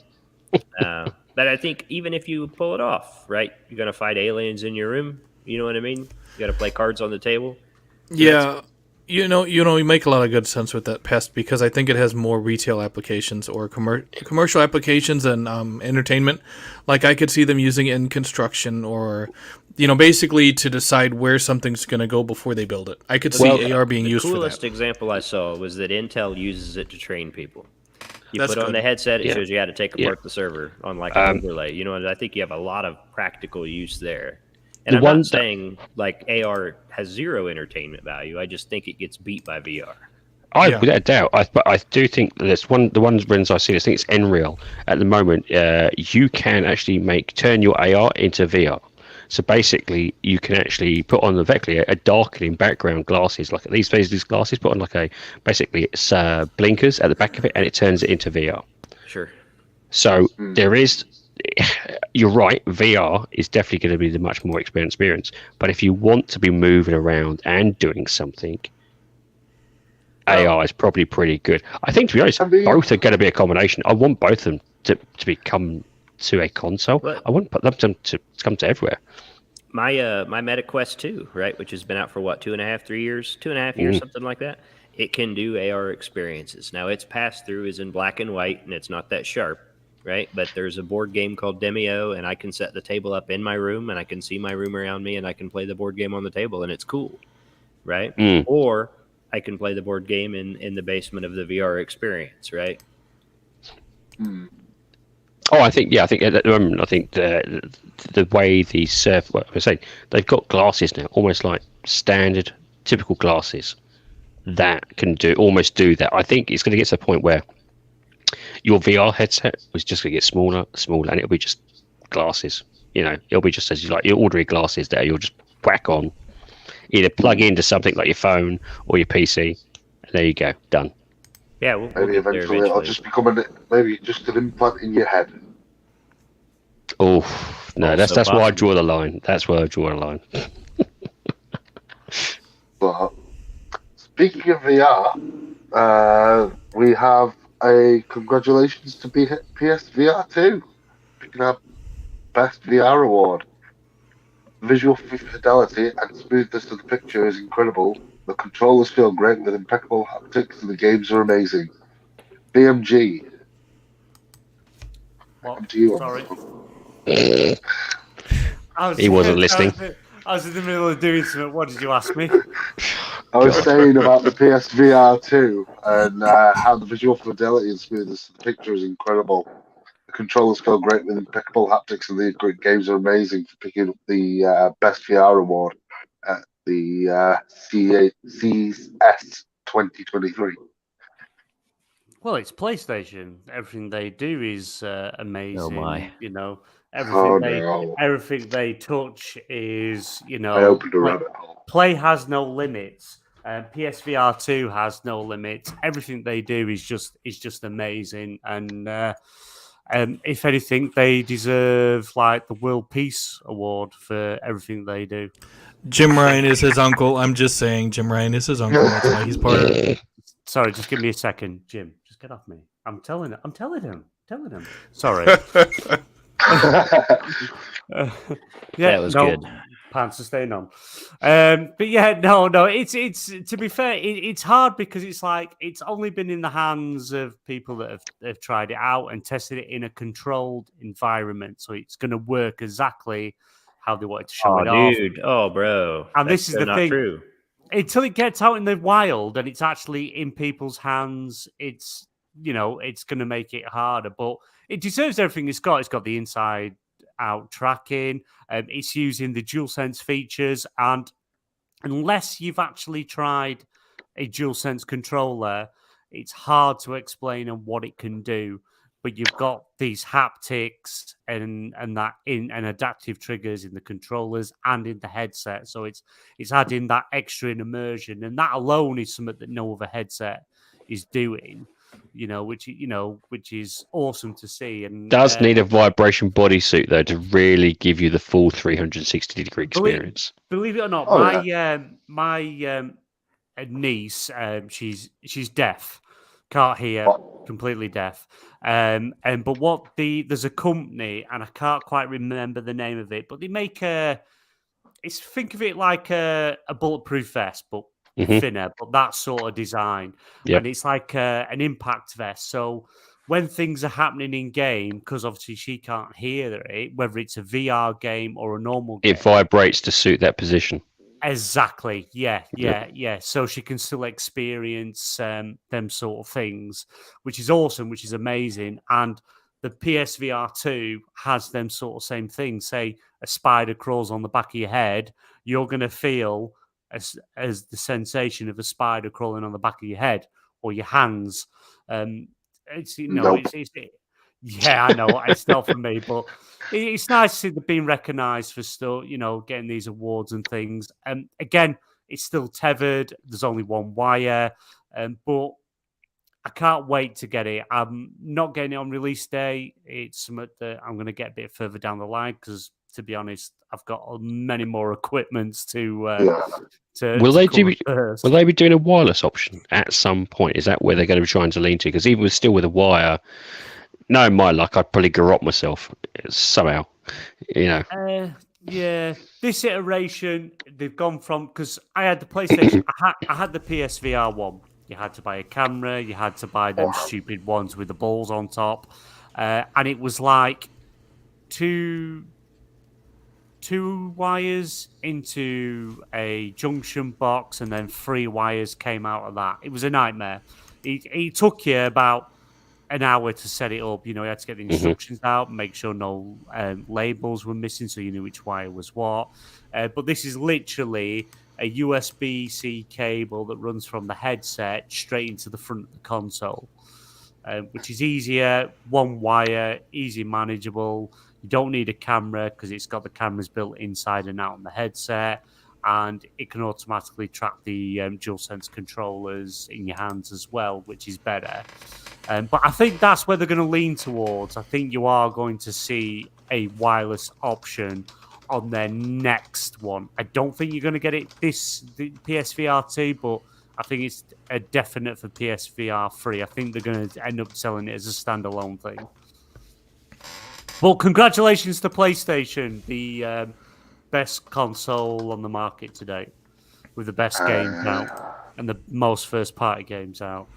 We know that's a truthful lie because we know you are a complete and utter fan of the Sega Mega Drive and Sonic. Okay? We just put it out there. Well, who's not? BMG. Yeah. Nobody. Yeah, he is a Sonic fanatic. That's what many people don't know. He likes to play it as a persona that he doesn't like Sonic, but he is a major Sonic fanatic. When I console wars of the 90s. When I see a hedgehog in the road, I run the little bastard over, thinking it's just because it's not blue. Any hedgehog, I see one, I'll kick it across the street. I don't care. Only joking. Well, quickly. I love animals. I wouldn't really do that. But if it was Sonic, if it was a little blue bastard, I'd rip it apart. I bought a Sonic teddy to give to my dog to tear apart. I think I sent Stubbs the pictures as well. The dog. But wasn't that the one you said a customer left in your taxi and didn't want it? Oh God, yeah, that's it. Yeah. Got it in the boot. Put it in the boot of the car because they got it off whatever sale, whatever. And I gave it to my dog, and she ripped it apart. I think there was an arm left, and that was it. See, I told you, fanboy. No other person would do that except for a fanboy. Clearly, has it on his mind 24/7. The name of that hedgehog is not allowed to be mentioned in my house. Oh well. It doesn't need to be. The room itself you sleep in has got it all over. The wallpaper. I've still got that picture. Hang on. Oh, I can't show it now, but I still have the picture of Sonic. I know the one. Yeah, I know. Yeah, I know. Yeah, well, bring it back in. Let's stop taking the mickey out of BMG this week. Get stops. But yeah, I would be amiss by saying for not including Pest on this one. Yeah, covered quite a bit. I would like to counter the argument that these headsets are being presented in their best possible conditions during these demos. That's not the case, which is often highlighted by the people that test them. Even the tracking conditions are not favorable at all, with people walking around with lights, etc. And you're using the inside-out tracking, whatnot. Anything that's working wirelessly, there's so much Wi-Fi bouncing around inside these convention centers. So the fact that the headset demoed well, in spite of all these conditions, is a point in its favor. And there were a lot of other headsets that could have been considered for this award, and the PSVR 2 won the award. So I think it speaks well for this hardware coming to those that can afford it soon. What was its greatest rival, if I may ask? Do we know? Its greatest rival? I don't think it has one. I think it's what it's about to do. I think it's currently unmatched because a lot of the PC options are going standalone. So you take a look at like HTC is coming out with a new one. I think it starts at $1,100 with no controllers, and then the processor on board is basically a higher clock speed version of the processor inside the Quest 2. Right now, it'll have better lenses, stuff like that. It'll work standalone. It'll work wirelessly with your PC. So all that gets considered.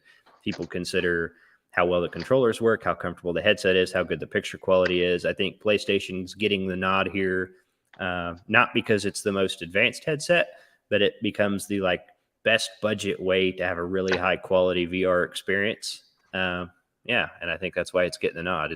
What is the price of that, if I may ask, in terms of, because you said it's best budget, what is the price of the current iteration? I believe the PSVR 2 is going to be, what, $500, $550, something like that? And that's then, not, of course, not bad. No, you can use it with the discless PS5, right? So for less than $1,000, you get a premium VR experience, right? You scared Stubbs so much that he left. You know what it is? Because someone was going to say stuff, he was like, Gears. Nope. No, someone was going to say Gears VR, and he's back. I pressed the wrong button. Anyone else got anything else to add to this? No. Stubbs? No. Stubbs is going to be into the PC VR stuff. I'll see to it. He didn't even know the question. What was it? So he Jim told Ryan, you. anything to add? No. Sorry, who were you asking me? Yeah, Jim Ryan. Oh, sorry. You numpty. I was typing some. I wasn't listening. I do apologize. No, no. I think I've said everything on it. It's hard because, especially let's say with the PlayStation VR, having the DualSense features, unless you've used it, it's hard to explain. But once you've tried it, it's hard to use a control or anything else without it. It's weird. It's a very weird experience. But I've tried the DualSense. It's very good. It's hard to explain.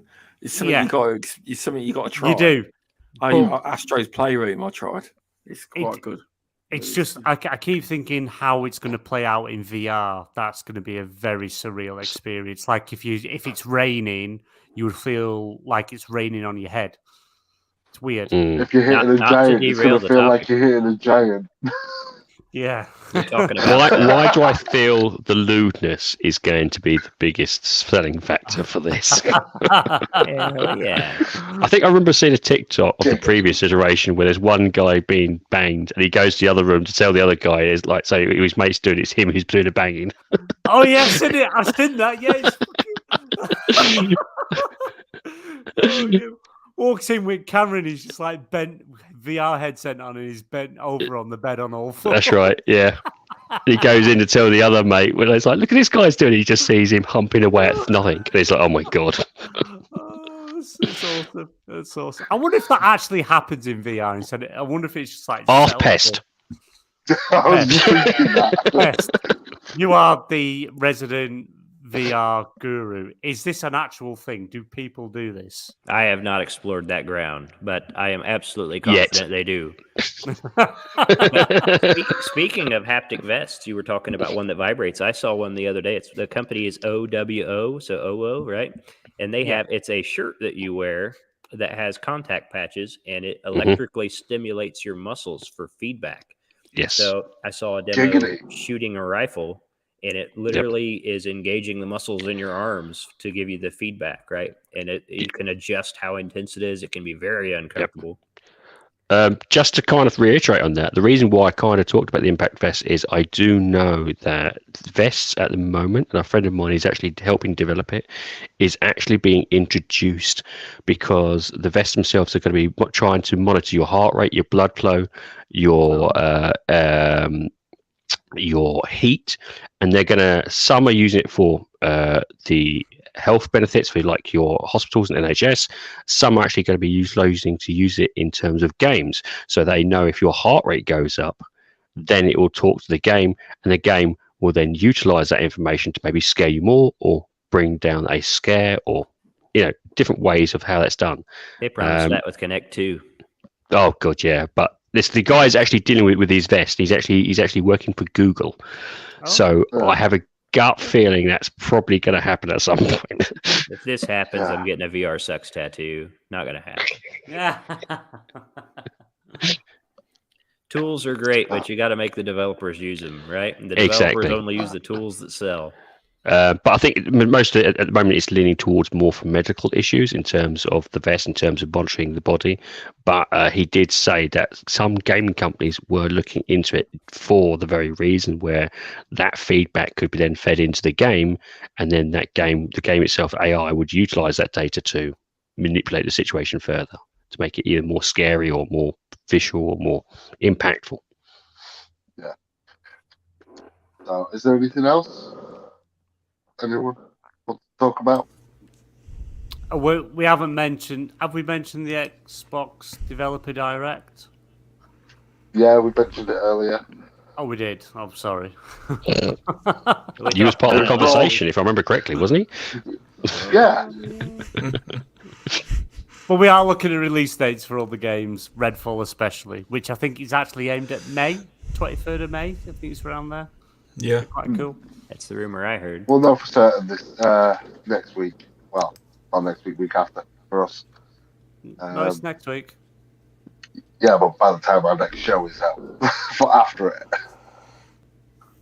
Oh, yeah. So, as we all know, at the end of Stasis Chat, we have a game we'd like to play.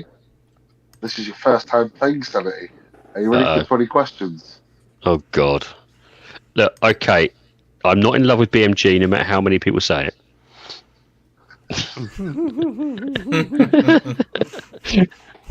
So, with 20 questions, basically, as you know, you have to ask 20 questions. Well, 19 questions, and the last one has to be a guess, which is number 20.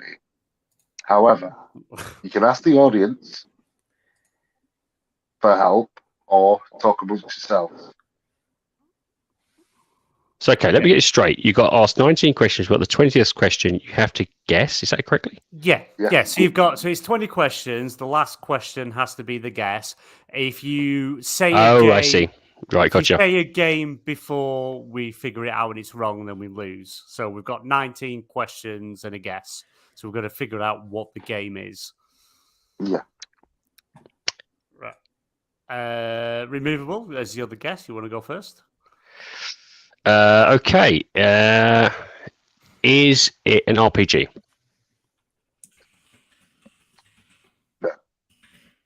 What? No. No. Did this game come out before January 1st, 2000? You want to specify, like, if it's native to generations of consoles instead of doing that, or? Well, if it comes out before 2000, that narrows it down to retro consoles. It's up to you. What?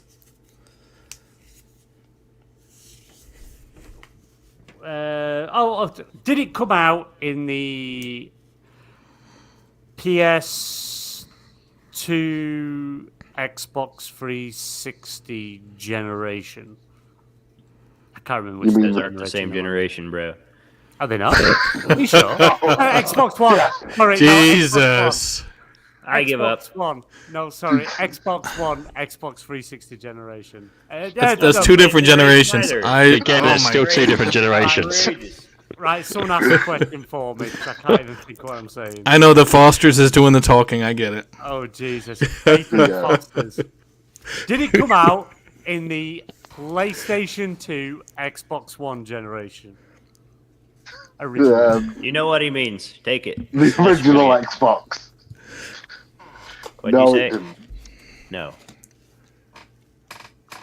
So it's not a PlayStation 2 or Xbox, original Xbox console. You know what I mean.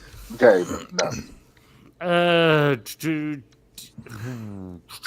Do you play this game in a third-person perspective? Yes. Right. So that rules out first-person shooters. It's not an RPG as well, remember? Interesting. So yes, it rules out no, sports games, I suppose, is third person, isn't it? So first person simulation games. Did it launch on the Xbox 360, PS3 generation of consoles? No. Okay. No. Did it launch before the year 2000? Right, so we know we're... So it's recent. The new consoles, with the new consoles. It's got to be like 2013 and more current. Third person. Yep. Was this game a console exclusive? Yes. Right, okay, so if we can narrow down the console... Hang on. You said, is it a console exclusive? Doesn't mean you didn't say if it was a timed exclusive, so it still could be exclusive for a short period. But we know originally it was an exclusive, a third-person original exclusive. So it's rather going to be the Xbox side, PlayStation side. Oh, then again, it could be Nintendo. It could be the Switch. I still remember when you said BioShock was like an exclusive. It was an exclusive for like 30 minutes. Don't matter. It was an exclusive game when he asked. The question was it an exclusive when it originally launched? And the answer was yes. It was originally an exclusive game. if you Yeah, but said, you also is this- said it wasn't sci-fi. Yeah, it's absolutely sci-fi. shut up. That's a good question. Is this game sci-fi? No. Is it Does this- exclusive? Oh, sorry, go on, mate. Does this game have any historical references? Yes. Oh, right, so we Ooh. don't. Well, it can't be Assassin's Creed because none of them were console exclusive, so we can rule out them. Let's think about this. What third-person non-RPG console exclusive had historical references and came out on either Xbox One or the Series consoles that generation? Or the Switch. Yeah. Would it help if we narrow down the console? Yes. Okay, here's one. Here's one. Does it have melee combat? What? Melee, like we use weapons or fists. Yeah. Yes. No, I'm thinking of a particular. In my head, I'm thinking of a PlayStation exclusive title that has historical references, is in third person, and has melee combat. Oh, yeah. Stubbs, what do you think? But you can throw the name out there without posing it to anime here, so we can talk about it. Oh, in that case, then Ghost of Tsushima.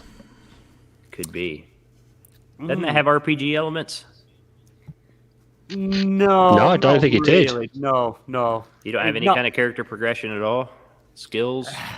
You know, you kind of, as you progress through the story, you pretty much through the story you get given new skills like the ghost skills. So Samurai, it is an action RPG then, right? No, because you don't. Yeah, you do sort of upgrade them, but you don't. It's a bit of a. See, bit of a it's the grey same thing. area. Like Sekiro. Would you class that up as an RPG? I would say it's an action RPG, yeah. So therefore, that would diffuse that. But Ghost of Tsushima. Well, I mean, I didn't play it, so I'm relying entirely on Well, your... Yeah, that's what I'm thinking of as well. I was kind of. I haven't played it, so it's like, Let's see if we can find the console. Yes. Let's burn a question. Is it a PlayStation exclusive? Yes. Right. Okay. So we're dealing with the PlayStation side. We've got the likes of Uncharted. There is melee combat in there as well as weapons. You've got The Last of Us, which is that sort of thing. God of War. God of War. I got an God of idea. War. If you ask if it has sequels, if it's part of a series, that would eliminate quite a few. that right? would good idea. Yep. Go Yeah. ahead. Stubbs, ask this one. You got to participate, bro. I don't think he's here. He's gone for a poo. You understood the question, anime. Does it have sequels? Is it part of a series? It's part of the series, yes. Okay. Oh, there you go. That kills that then. Right. Does this game involve a very angry bald guy?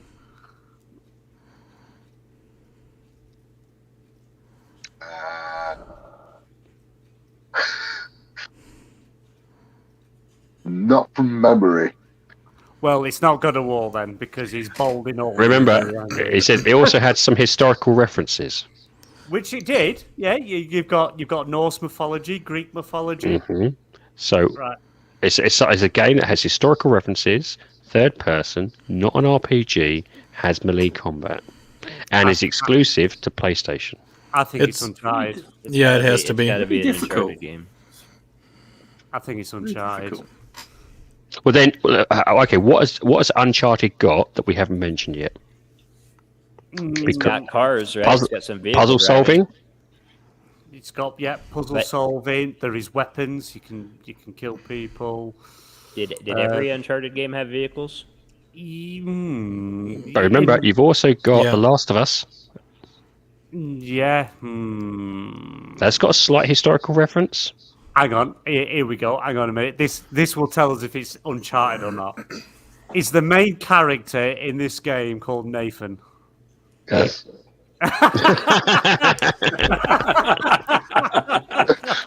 Clearly, then it's got to be The Last of Us. You need to figure out if it's the first, second, or third game. Ask if there's a number in the name of 1, 2, or 3. Then go for that. Like pick them out. I think we got enough questions left to narrow it down. Yeah. Yeah, you've got seven questions left. Yeah, we've asked 13. Go on, Stubbs. You ask. I don't know how many Uncharted games there are. There's 3. Oh, Jesus. Four, wasn't there? Probably not a good person to ask. Oh, 4, sorry. Ask if it's the first in the series. That'd be a good one to Is it ask. Uncharted 1? No, don't answer that, Veto that shit. Don't answer that. No. You don't understand the rules, bro. If I got this. Is Chloe Fraser, I think that's her name. Chloe. Is Chloe in this Uncharted?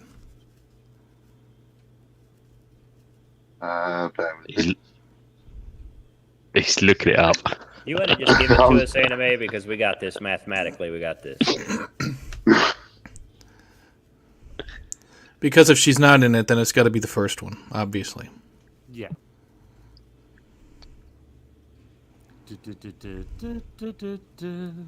What's the difference between the first one and the other series? That's another difference. It came out first. Yeah, the reporter Elena is the main female character in Uncharted that's with Nathan Drake. In the second one, it's split between Elena and Chloe. And in the 4th one, his brother's in it. Yeah, but at that point, because see, from the first one on, obviously Elena's in every single one, but Chloe's not in the first one. So Anime? I can't see any mention of Chloe in this. Is this the first game in the series? No. Right. it might be the PS Vita version then. No, because it's no. I didn't play the Golden Abyss though, so I don't know. I did play it, but a long time ago. Right, should we eliminate the handheld? Just be done with it. Go ahead. Gets you out of the way, doesn't it? Yeah. Was this game on a handheld console? No. No. No. No. Was it right. the second so in the it's not series? So it's either 2, 3, or 4. Yeah. Was it the second in the series? No. Right. I have an idea because Uncharted 4 didn't really have Chloe in it, so it's got to be the first one or the fourth one. No, I it's already not asked if it was the first one, and he said no. Yeah, so it's got to be the fourth one then. Well, let's ask if is Nathan's brother in this game. Yes. Right. There you go. Which one it is. Stubbs, do you want to do the honours? You only say number 2 again. I got it wrong. Say Uncharted 4. Ask if it's Uncharted 4. Is it Uncharted 4? Yes. Hey, There you go. Right. Outstanding. Well done, Stubbs. You solved it all for us. Well done, Scott. 2 for 2. Nice. Very nice.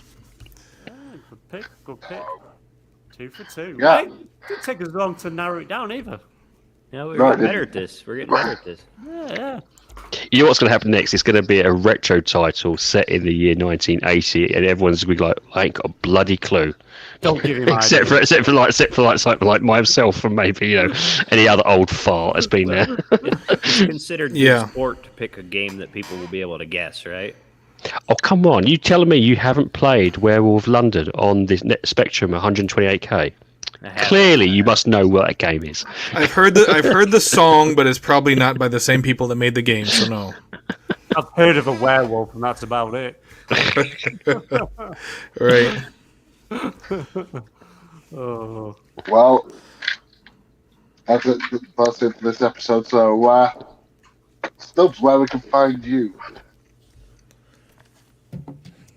Twitter.com. Always Twitter. Yep. YouTube.com. Sorry, Pornhub.com. I'm messing around. At stubzgaming on Twitter. Stubzgaming on YouTube. And here on Stasis Chat. Thanks for having me on. You're always welcome here, Stubbsy. BMG, where can we find your sexy bomb? Well, at BombManGamer over on Twitter. You obviously can find me here at Stasis Chat and at Stasis Chat on Twitter. You can also find me on the newly rebranded XBN Network, which was formerly XBL Party Podcast. I am co-host to our host Sentinel over on the PSN Party Podcast, and a panel member on the XBL Party Podcast. But yeah, that's pretty much it. Check out my Twitter if you want my console, the superior gaming apparatus to have for my gamer tags. Okay, then Sentinel, where can we find you? Obviously on Stasis Chat. You can also find me on XPN. It used to be XBL Party Podcast, but they changed it. And then, of course, on Twitter, it's Sentinel17 on Twitter, but it's S3NT, 1N3L, 17. I know it's a little confusing, but it's alphanumeric, Sentinel17. And then I also have a YouTube channel. It's just Sentinel17. Mm-hmm. Pest, where can we find you? You can find me on YouTube at A Friendly Pest. I'm also on Twitter under the same name. And then once or twice a week here at the Stasis Chat. Fair enough. And our gracious guest, where can we find you? Thank you very much for having me on. You can find me under the name RemovalableSanity on Xbox, YouTube, Minds, and unfortunately Twitter. And myself, you can find me here at Stasis Chat every good night. And Hang on. can also find. Sorry. No, carry on. But just before you sign out, Stubbs has got something to tell us. Uh-oh. Is he coming out? This Friday at 9 p.m. I'm having a I was about to do conversation with that. UK Dazarus about gaming accessibility and how he's had his gaming experiences since from his stroke. And he'll cover a lot about accessibility. It's like different for all disabilities, and accessibility is different for everyone. But he's going to go through what the Xbox accessibility controls like to try, and all various things like that. There'll be UK Dazarus, myself. And there will be a friendly pest and anime razza on the panel. There will be, so that should be a good podcast to listen to. I'm really looking forward to it. Just to be aware, the entire thing might just end up being a slagging session at Stubbs. I think there's room for both. There is, yeah. I think it's a great opportunity to spread information on something that a lot of people don't know much about, including myself. So I'm really looking forward to it. What, you don't know about Daz? Clearly, you're not doing enough to follow him. I know more about Daz than I'm comfortable knowing. But as far as the availability and options for accessories like this, we know they exist, and we assume that it's all sunshine and roses in that front. And I don't think that's necessarily the case. I think we're going to learn a lot. Yeah. Anyway, find me here at Stasis Chat every Monday. And also, you can see me on Friday. This week, we can find me at YouTube over on youtube.com/anime razza, and over on Twitter at anime razza. So, for now, guys, as always, stay frosty. Bonjour. Later, guys. Have a good one.